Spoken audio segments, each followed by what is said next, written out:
Oi, gente, tudo bem com vocês? Então, tia Camila está aqui na área para falar sobre fenômenos linguísticos. Nós estudamos na nossa aula anterior um fenômeno linguístico bastante importante, que é o fenômeno da intertextualidade, né? A gente viu os diferentes tipos de intertextualidade e, centralmente, nós focamos esse fenômeno da intertextualidade no texto literário. É claro que o foco dessa aula também é pensar determinados fenômenos linguísticos aí dentro da poesia, dentro do texto literário. Em geral, a gente vai ver poemas, mas também a gente vê que determinados recursos linguísticos que a gente vai estudar hoje são recursos que podem ser encontrados em outros também elementos que não só o poema, tá? Vamos começar devagarinho. Então, assim, primeiro, quando a gente pensa em linguagem, a gente tem diversas maneiras de olhar para a linguagem. Eu até costumo dizer que muitas vezes, qual uma das coisas que a gente faz na vida é assim, ó. A gente está conversando com uma pessoa, daí a gente tem uma ideia, a pessoa tem outra ideia, e aí eu pego e eu tô escutando a pessoa, mas eu não tô ouvindo o que ela tá falando. O que eu quero dizer com isso? Eu já tô pressupondo o que essa pessoa tem para dizer, tá? A gente tende muitas vezes a não escutar, porque a gente já está com o ouvido preparado e já está, inclusive, às vezes pensando a resposta antes de terminar, antes que o outro fale o que ele tem a dizer, o que é um grande problema, normalmente, na comunicação, né? A pressuposição, ela acontece na comunicação do nosso dia a dia. A gente pressupõe muitas coisas. E quando a gente olha para o texto de uma forma mais micro, a gente enxerga outros tipos de pressuposição. Então, assim, numa estrutura macro de comunicação, a pressuposição, ela vem do princípio de que a gente já sabe uma informação anterior, né? Anterior à própria fala da pessoa que está colocando para vocês, a própria fala do emissor. Então, às vezes, a gente já sabe que alguém gosta de alguém, daí a pessoa fala, ai, que bom que a pessoa tá vindo. Aí tu já sabe, né? A pessoa tá feliz porque porque ela gosta daquela pessoa. Ou então quando a gente reclama, ai, tem aula de literatura. Eu acho que eu tenho certeza que isso não acontece com vocês amam minha aula, mas para aqueles alunos assim, que não gostam muito, quando dá uma reinadinha, ai, tem aula de literatura, a gente pressupõe que essa pessoa não gosta muito das aulas de literatura. Enfim, o que acontece é que a pressuposição é isso, é exatamente essa ideia de que existem informações implícitas, não expressas formalmente, muitas vezes não expressas verbalmente, tá? E elas são sugeridas por marcas linguísticas. Então eu coloquei aqui, né? Exemplo, oba, meu irmão chegou. Qual que é a pressuposição dessa frase? O sujeito gosta do seu irmão. Claro, essa aqui é uma análise numa situação mais micro, tá? É possível fazer análise em situação macro, como é o caso do exemplo que eu falei para vocês de conversas, em que a gente já pressupõe o que a pessoa vai falar, porque a gente conhece ela, ou porque a gente conhece os conceitos que ela tem de vida. Muitas vezes, dentro da literatura, isso acontece também com personagens. A gente conhece o personagem no início do texto e aí mais pra frente, muitas vezes, o escritor, né, o narrador, ele não explica coisas porque ele vai ter explicado antes. Então a gente já pressupõe que aquele personagem tem aquela atitude ou convive daquele jeito. Então a pressuposição ela pode acontecer em frases ou também em situações muito mais macros do que isso, tá? Próximo é a polifonia. Esse é um conceito que é um conceito bastante complexo, tá? Como é que funciona? A polifonia, ela foi inventada, né? Ela foi descoberta, ela foi discutida no início do século XX por um grande filósofo teórico da literatura chamado Mikhail Bakhtin. E o Bakhtin, ele falou que existe a possibilidade de, em um texto narrativo, nós termos mais de um narrador, tá? Às vezes, a narração está acontecendo e de repente um narrador em terceira pessoa que está contando a história passa a dar voz ao pensamento do seu personagem. Então eu deixo de ter esse narrador aqui, que estava falando em terceira pessoa, e passo a ouvir, entre aspas, o pensamento do personagem. E eu passo a partir daí, então, a ter uma polifonia, que é mais de uma voz, mais de um tipo de narração. A gente costuma dizer, por exemplo, que narrações em primeira pessoa têm mais dificuldades de ser polifônica. Por quê? Porque ao narrar em primeira pessoa, o narrador está trabalhando a partir da sua própria perspectiva. Entretanto, quando a narrativa é em terceira pessoa, é muito mais comum que a gente veja um narrador em terceira pessoa passar a narração para o pensamento de um personagem. E aí, às vezes, aquele personagem domina a narrativa. Também não é incomum quando a gente vê que tem personagens diferentes. No século XX, começou a criar-se narrativas em que existe um narrador em terceira pessoa e aí, de repente, um personagem do texto assume a narração. E aí a gente vai ter uma reviravolta de narradores. Então, isso é a polifonia. Como é que nasceu a ideia da polifonia? Existe um escritor russo, talvez um dos maiores de todos os tempos, considerado um dos maiores de todos os tempos, que chama Dostoiévski. O Dostoiévski escreveu um grande clássico da história da literatura, que é Crime e Castigo.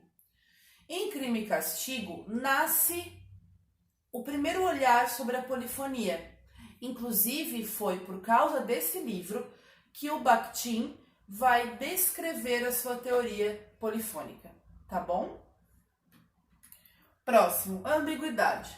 Gente, essa aqui é sempre um motivo para a gente fazer piadas.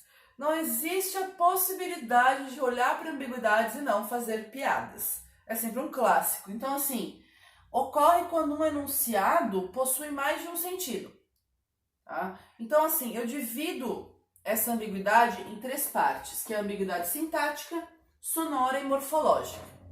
A ambiguidade sintática, ela é quando eu coloco palavras meio juntas e às vezes eu não sei exatamente do que eu estou me referindo. Eu vou fazer uma piada bem de velha e de meio de mau gosto, assim, mas com essa frase: o cachorro do meu tio fugiu. Essa frase, ela pode dar a entender que a gente está falando de um doguinho que fugiu de casa ou que a gente está querendo ofender o tio. Então, isso é uma frase ambígua, tá? Então, está aqui na ambiguidade sintática.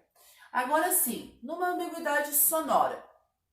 Às vezes, gente, é possível, quando a gente está falando alguma coisa, a gente confundir as palavras, porque elas são muito parecidas. Então, quando a gente vê assim, ó, cena e cena, tá? A gente pode ter uma cena de filme, ou a gente pode ter uma cena que uma pessoa tá fazendo um drama.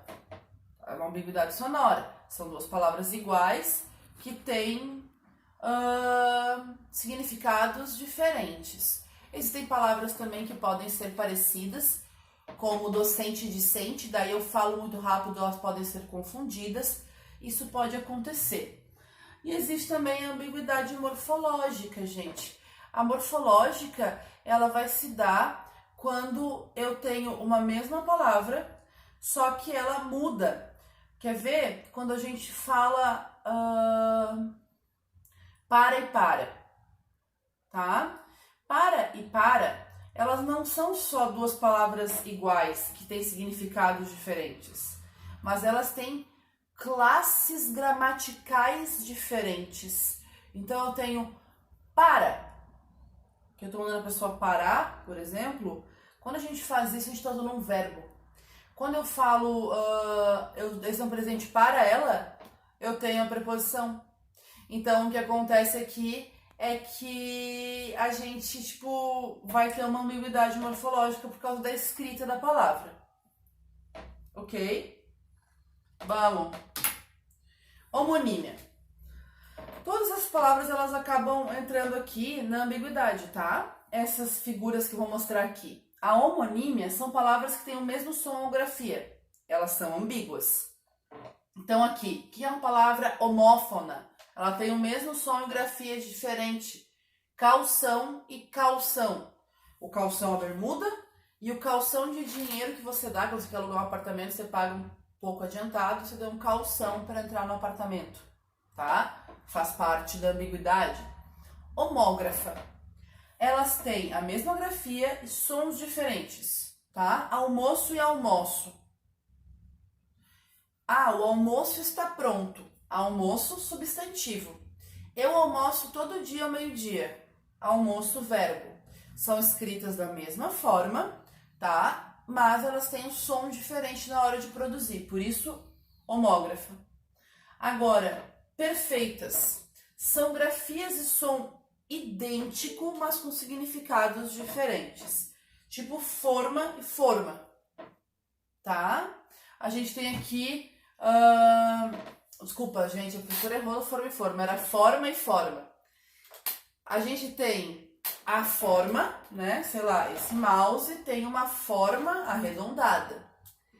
E a gente também vai dizer que a pessoa se forma amanhã. São palavras com som e grafia idênticos. Todas as homonímias fazem parte, né, do que a gente viu antes, que vai dar sons de ambiguidade. Seguindo, paronímia. Paronímia, a gente trata de palavras ou expressões com semelhança sonora e ortográfica.